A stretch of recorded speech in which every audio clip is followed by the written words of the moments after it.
Welcome back to the library, dear wanderers. Today, we're gonna head back to the hidden nest, back to King Shash's shelf, where we'll pick up a book we left behind last time. It smells like a fresh bakery. It has pictures brought by Uncertainty Crossing, and the book itself was brought by Roomet Zen. Now, without further ado, A Loaf Story. Emilio and Elizabeth first met at the bakery. He was from the nearby farm, a quiet, dark-skinned boy who liked to sit at the window and watch the customers walk by. She was from 3 counties over, sold along with her sisters for 3 cows, a wagon, and 6 hunks of cheese. Her lodgings were the back of the shop. Both preferred to keep themselves and the company of a few well-worn friends. They hardly spoke until the day the fat lady came in. She was large like a ripe peach. Every step she took threatened to punch a crater through the floor.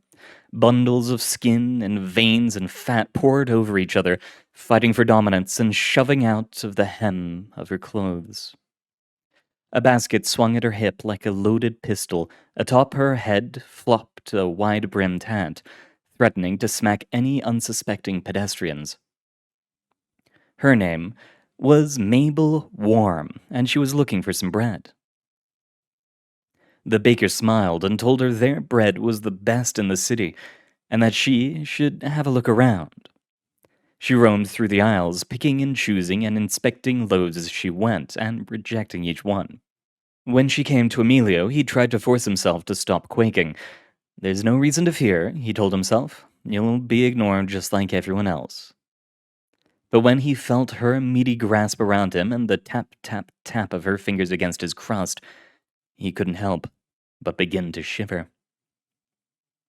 Later, he would think back and decide that this was the reason he was chosen, and be happy he did. But at that moment, when he realized he was being lowered not onto the shelf but into the basket, he only felt fear. He sat in the basket and sobbed quietly to himself. The lady moved around the store, continuing to pick up bread, but none met her standards until the top of the basket opened and in fell the most perfect loaf he had ever seen. For a moment, he forgot all about Mabel as he took in the smooth curves, ridges, and crust of her body. She was a pale, fried brown color, with a thick and ovular body. Running down her center was a shallow valley, sided by 2 sharp ridges that bent slightly back. Her bottom was made up of hundreds of tiny pale bumps arranged in a smaller oval. She too, he'd noticed, was shaking with fear, and he felt the need to comfort her.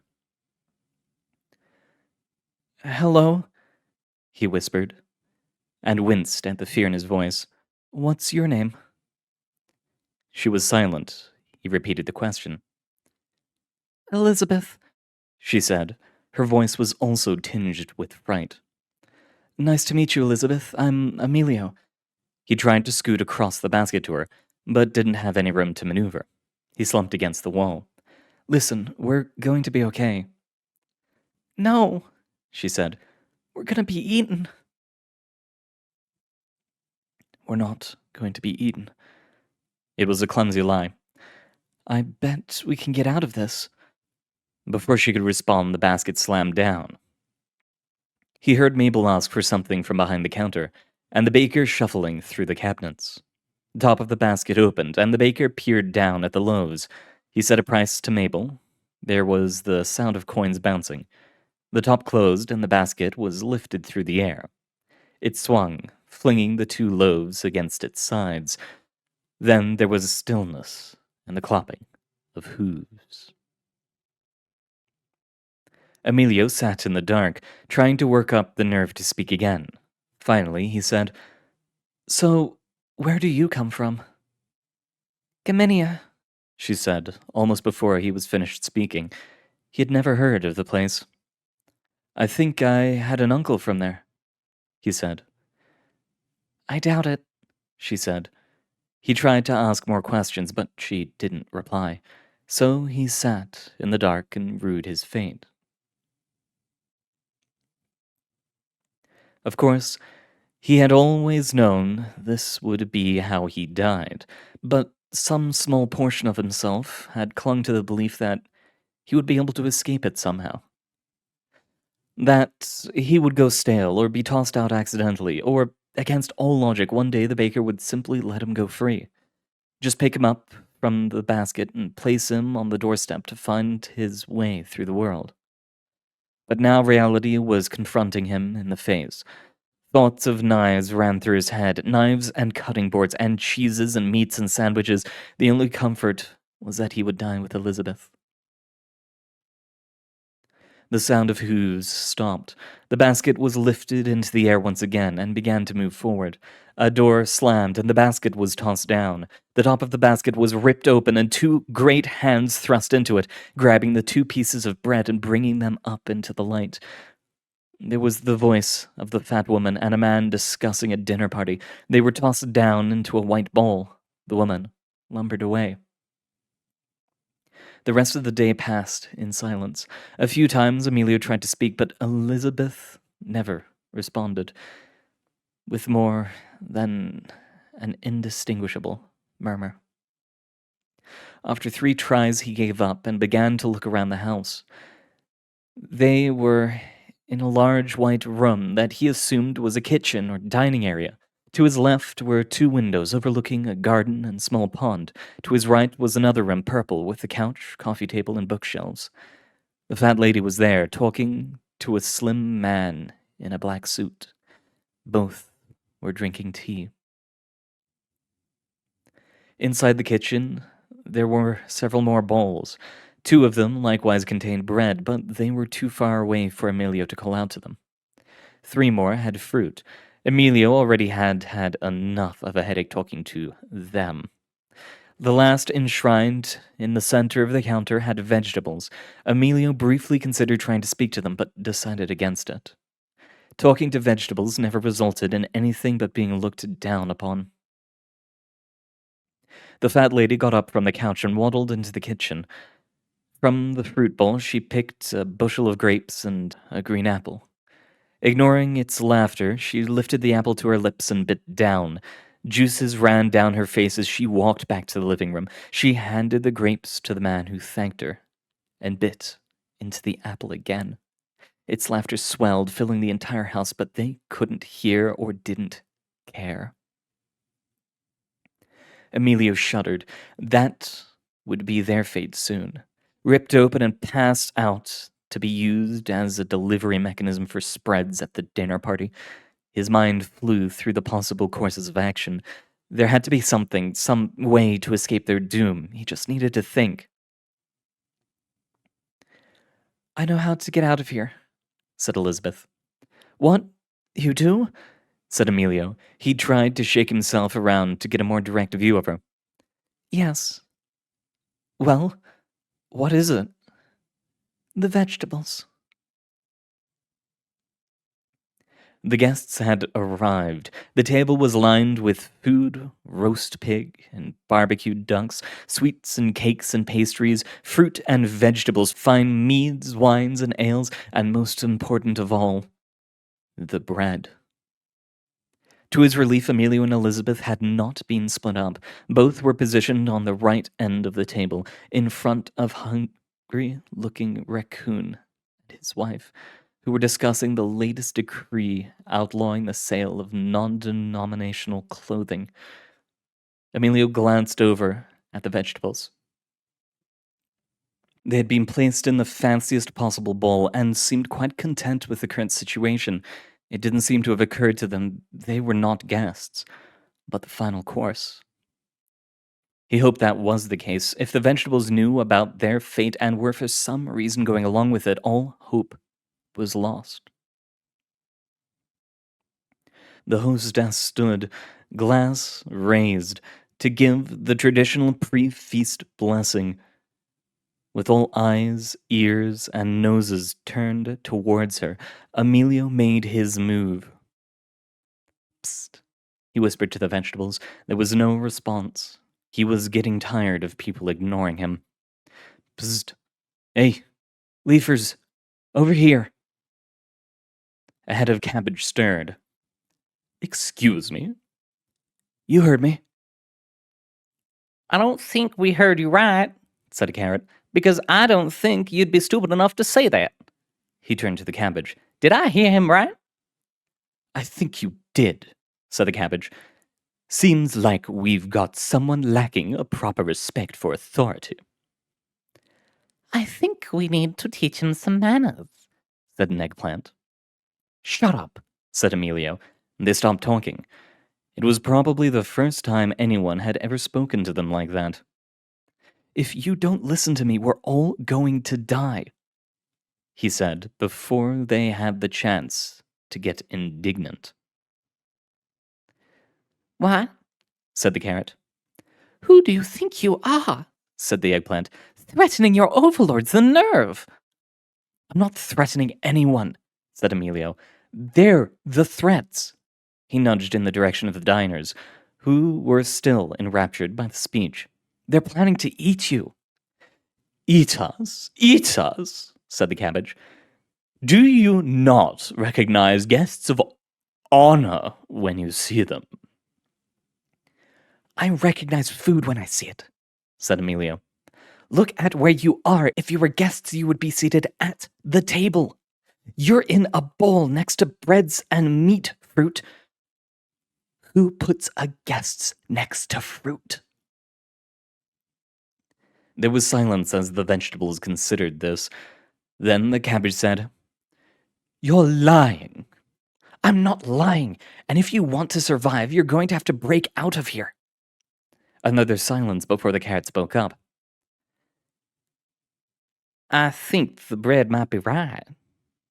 He's not right, cried the cabbage. It's a trick. He's trying to make us look like fools in front of the hosts.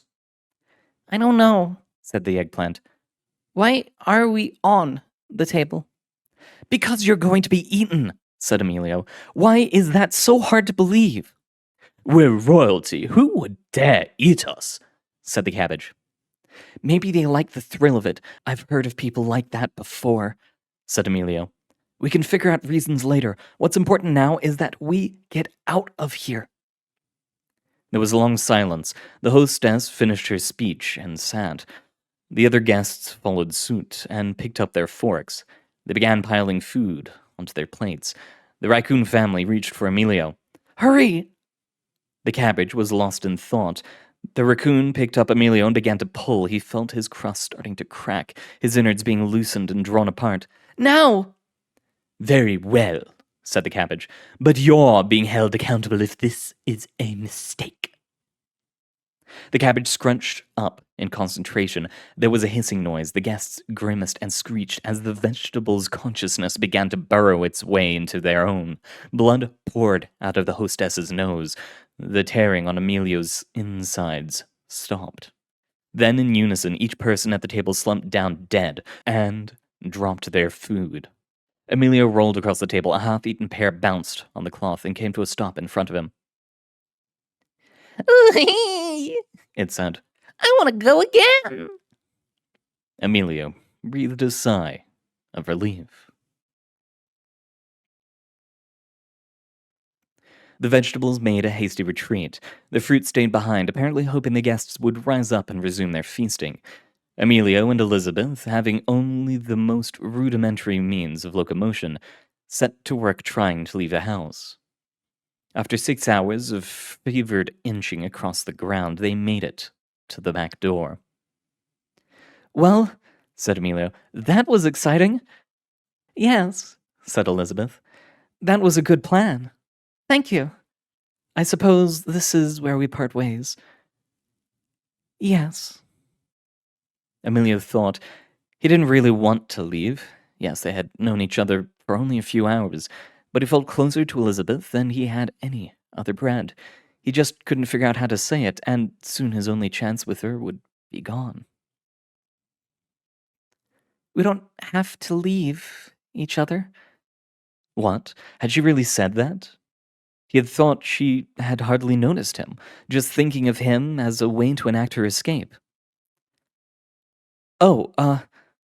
What do we do then? It was a stupid question. You already knew the answer. We could go somewhere together. Right. He tried his best to sound suave. Of course. That would be great. Blustering goddamn idiot, he thought to himself.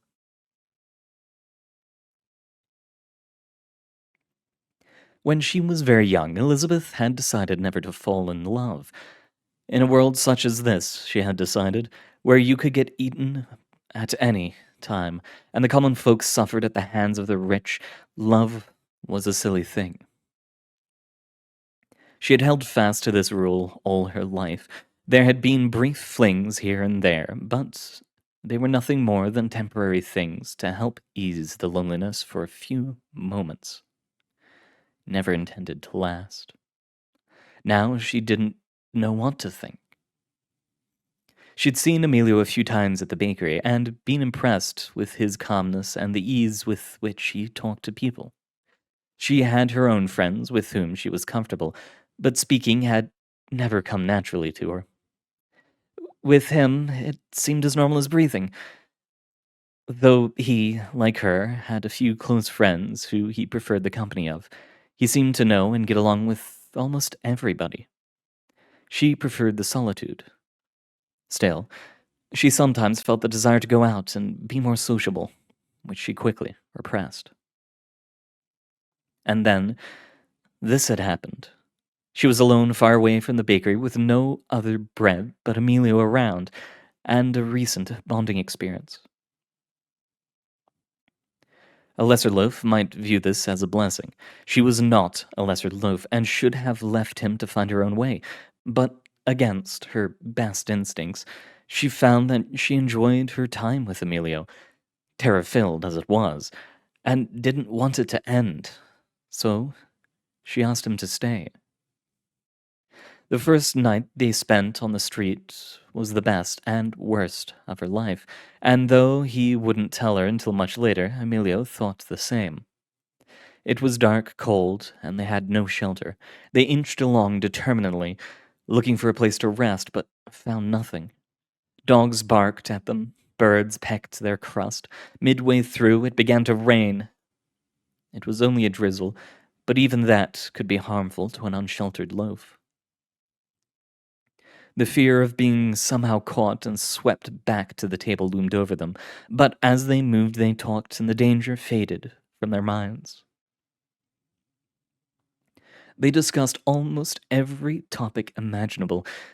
He told her of his life at the farm before the bakery, and she told him about Gamenia. He admitted he didn't actually have an uncle from there. She told him of her family, and how she had been traded for cheese. He confided in her his worry for the loaves he had left behind at the farm. The night snuck past them, the sun crept into the sky. A crate of discarded oranges was found and chosen for shelter. After 2 hours of coordinated effort, they were able to lift it and place a rock under its rim to allow easy access, before slipping inside and immediately falling asleep. Elizabeth woke first after almost a day of rest and prodded Emilio until he grumbled out of sleep. They had slept through the day, and inside of the crate was now too dark to see anything. After shuffling outside, they began discussing what to do. Emilio wanted to stay at the crate. Elizabeth insisted on trying to find somewhere safer, not so exposed. Finally, he relented, and they moved on. They kept to the alleys as they traveled. The weather was mostly fair. At the very least, there was no more rain, though large clouds circling overhead threatened to release a deluge at any moment. At night, they would stop in abandoned crates or bags or bins, and during the day inch along, talking relentlessly about a variety of subjects.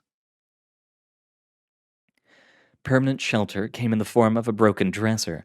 It had been left overturned by the side of the alley, outside of a smoky, grimy apartment. A hole had been punched through one of the sides, allowing the travelers to easily get inside. It was spacious, comfortable, and protected, the perfect place for them to stop.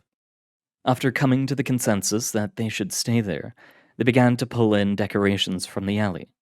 It took them almost 2 weeks to get it to their liking. Once they did, they were able to, for the first time since escaping the bakery ages ago, after triple checking for any dangerous animals or hungry pedestrians, and covering the hole with a steel sheet recovered from a trash can. Rest. It was a pleasant experience, and one they had dearly missed. Life passed by quietly. A routine soon developed between them.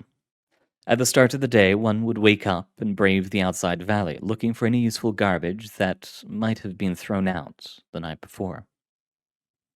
If anything interesting was found, it would be dragged back to the dresser for closer examination. If judged useful, it would be kept. If not, it would be quickly pushed outside the door and forgotten. The rest of the day would be spent talking and playing with the many objects they had accumulated. When it got dark, they would go to sleep. For the first 2 weeks, they slept separately.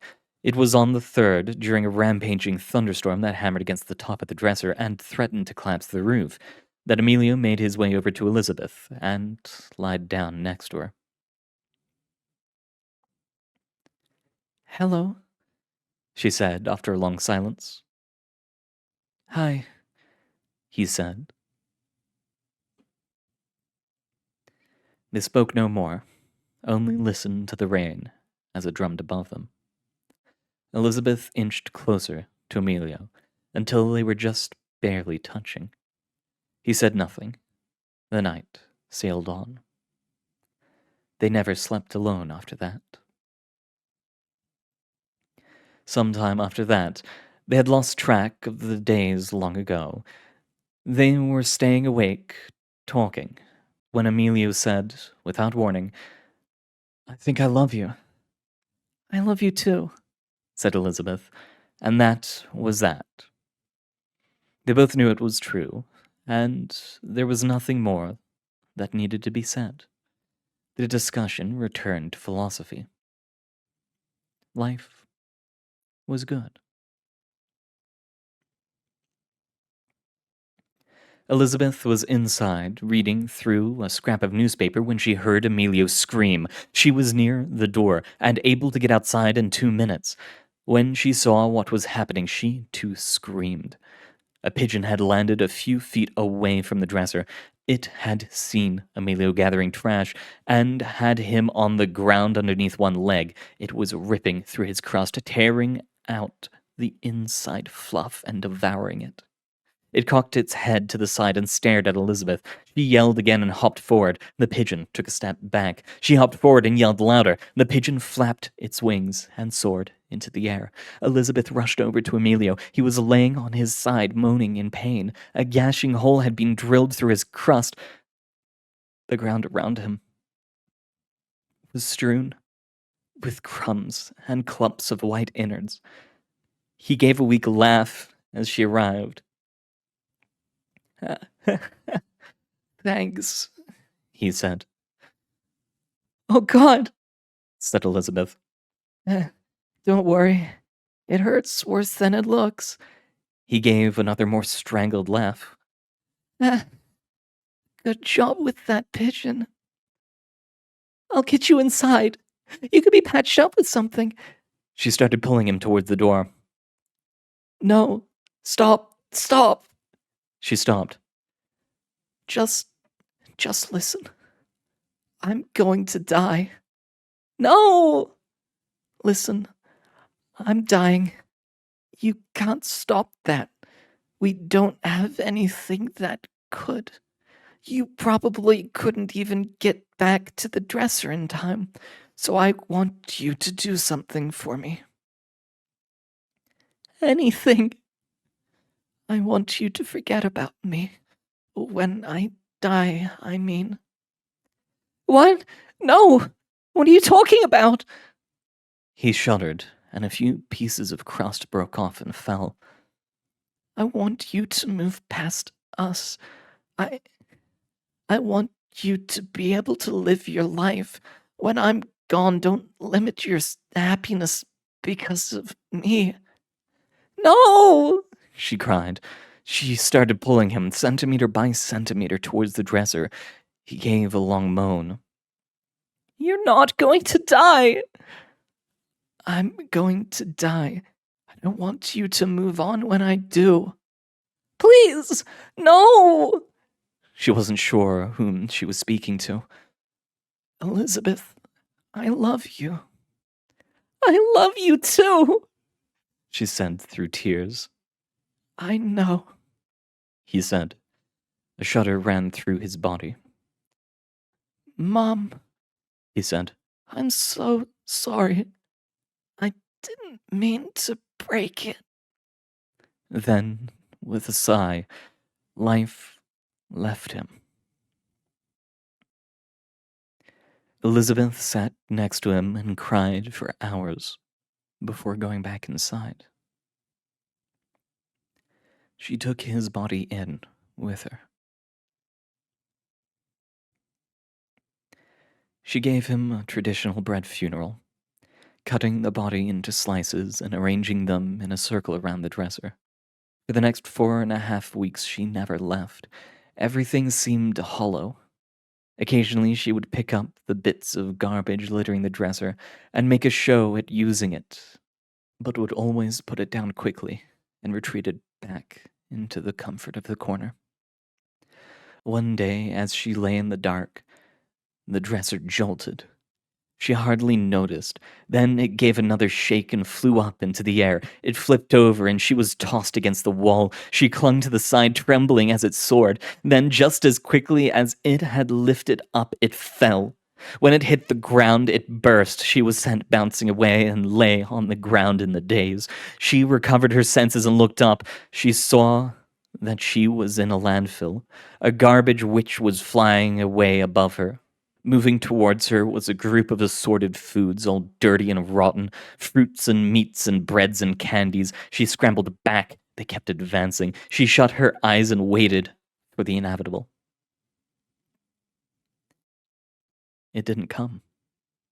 The foods, it turned out, were friendly. They welcomed her into their fold as another abandoned edible. They were, she learned, like her, outcast food consigned to the garbage and forced to eke out a living. There were hundreds of colonies like this in the landfill, forming a massive community that almost rivaled that of the surrounding city. Only this was a safe haven for all food. They took her in, finally gave her a permanent home. She made friends with the other food, entrenching herself among them, and though she wasn't exactly happy, she felt something other than emptiness for the first time since Emilio's death. There was another loaf, named Andrew. He was charming, intelligent, and handsome.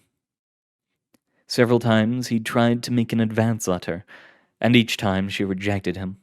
Despite what he had told her, she still had not forgotten Emilio. The years went on. She grew closer to Andrew. Eventually, she came to love him. They lived together in a desk on the outskirts of the community. They grew old. She was happy. And that's where we'll end it here for today, dear Wonder. An absolutely wonderful story that I'm happy to finally get to read. I saw it when it was first released, and I never got around to reading it because I wanted to keep it in all its praise for when I read it to you all. But we end here, and I will wish you good luck. Make sure to do something enjoyable, and cherish the ones you love.